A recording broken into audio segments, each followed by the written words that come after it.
Hello guys, welcome to my YouTube channel. आज मैं इस वीडियो में डिस्कस करने वाली हूँ कि किस तरीके से यूपीएससी का जो है प्रिपरेशन किया जाता है।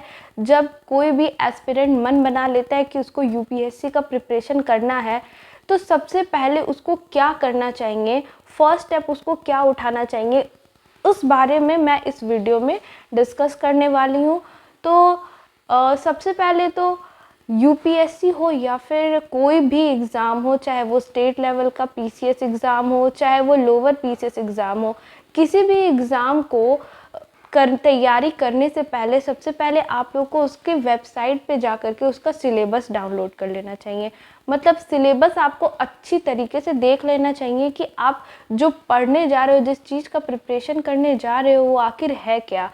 ये वही बात हो गई कि मतलब अगर आप जंग में जाते हो तो दुश्मनों के पास क्या क्या हथियार है, एक बार आपको भी पता होना चाहिए।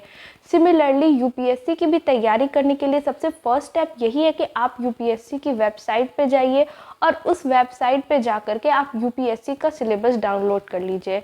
सिलेबस डाउनलोड करने के बाद आप दो काम कर सकते हैं। पहला, या तो आप उसका जा कर के प्रिंट आउट निकाल लीजिए या फिर आप उसको हाथ से लिखिए A4 शीट पे। और मैं रिकमेंड यही करूँगी कि आप लोग A4 शीट पे उसको अपने हाथों से सिलेबस को लिखिए, क्योंकि जब आप लोग लिखते हैं तो आप फेमिलियर हो जाएंगे यूपीएससी का जो सिलेबस की जो वर्ड्स होते हैं, हिस्ट्री, पॉलिटिक, एथिक, जो भी या फिर जो भी आपका ऑप्शनल सब्जेक्ट है, तो उससे उसकी जो वर्डिंग है, उसकी जो सिलेबस है, जैसे federalism, socialism, capitalism, international history, तो इन सब बाउंड्री, तो इन सब चीज़ से आप फेमिलियर हो जाएंगे। ठीक, तो उसको आप अपना पूरा समय लेकर के अच्छे से उसको नोट डाउन कर लीजिए। नोट करने के बाद हम लोग को क्या करना है कि उसको कम से कम 2 से 3 बार आप उसी सिलेबस को पढ़िए। 2 से 3 बार, जी हाँ, एक बार में नहीं होगा, 2 से 3 बार आप लोग पढ़िए और उसको समझिए कि आपको उस सब्जेक्ट में आखिर पढ़ना क्या है। फॉर एग्जांपल अगर मैं हिस्ट्री का बात करूँ, जीएस पेपर 1 का, तो आप लोग उसको अच्छे से सिलेबस को देखिए कि उस जीएस पेपर 1 में आखिर पढ़ना है क्या हम लोगों को। ठीक, अब यूपीएससी का सिलेबस क्या होता है, 2 पार्ट में डिवाइडेड होता है, प्रीलिम्स में और मेंस में। मेंस का तो सिलेबस काफ़ी वास्ट है और काफ़ी डेप्थ में बताया गया है कि आप लोग को मेंस के लिए पढ़ना क्या है, लेकिन प्रीलिम्स में ऐसा कुछ बताया नहीं गया है।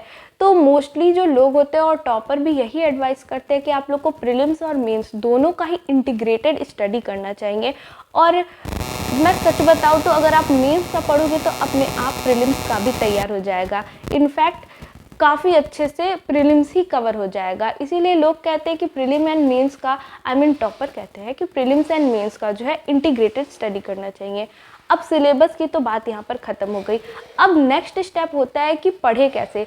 तो पढ़ने से पहले सबसे पहले तो मैं रिकमेंड करूँगी आपको यूट्यूब पे वीडियो देख लीजिए कि हर सब्जेक्ट के लिए क्या क्या बुक जो है टॉपर्स ने रिकमेंड किया है।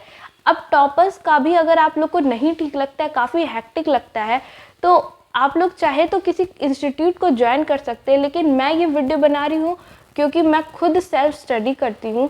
तो सेल्फ स्टडी के पर्सपेक्टिव से क्या क्या हम लोग को रिसोर्सेज चाहिए, जो भी हम लोग को मटेरियल्स चाहिए, बुक वगैरह, वो चीज़ हम लोग को इकट्ठा कर लेना है। इकट्ठा करने के बाद आप लोग को करना क्या है कि स्टेप बाय स्टेप एक एक टॉपिक को कवर करते हुए आगे जाना है धीरे धीरे। और हाँ, ये सब जो प्रोसेस आप टॉपिक को कवर करेंगे तो आप लोग ऑलवेज ध्यान दीजिएगा, क्वांटिटी कभी भी मैटर नहीं करेगी क्वालिटी के ऊपर। क्वालिटी को आप हमेशा सुप्रीम रखिएगा और उसके लिए आप क्वांटिटी के लिए क्वालिटी को सेक्रीफाइस मत करिएगा। मतलब अगर आप सोचते हैं कि आप ये जो टॉपिक है आज ही कवर कर लेंगे, लेकिन आपको कुछ समझ ही में नहीं आया है, तो कोई फ़ायदा नहीं। आप उसको 4 घंटे भी दे दो, 5 घंटे भी दे दो, आपका कोई बेनिफिट नहीं होगा। और यूपीएससी एक ऐसा एग्ज़ाम है कि अगर आप लोग किसी भी टॉपिक को समझ करके नहीं पढ़ते हैं तो आप लोग की हार वहाँ पर निश्चित होती है। तो स्टेप बाय स्टेप धीरे धीरे एक एक टॉपिक को आराम से पूरा 1 to 2 ईयर का समय दे करके आप पूरा ही जितना सिलेबस है, एटलीस्ट जितना यूपीएससी ने लिखा हुआ है, उसको तो एटलीस्ट ट्राई कर ही लीजिए कवर करने का।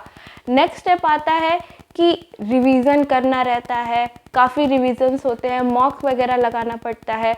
मेंस का लिखित का जो है आपको तैयारी करनी पड़ती है, आपको बार बार रोज़ 3-4 घंटे लिखना पड़ता है।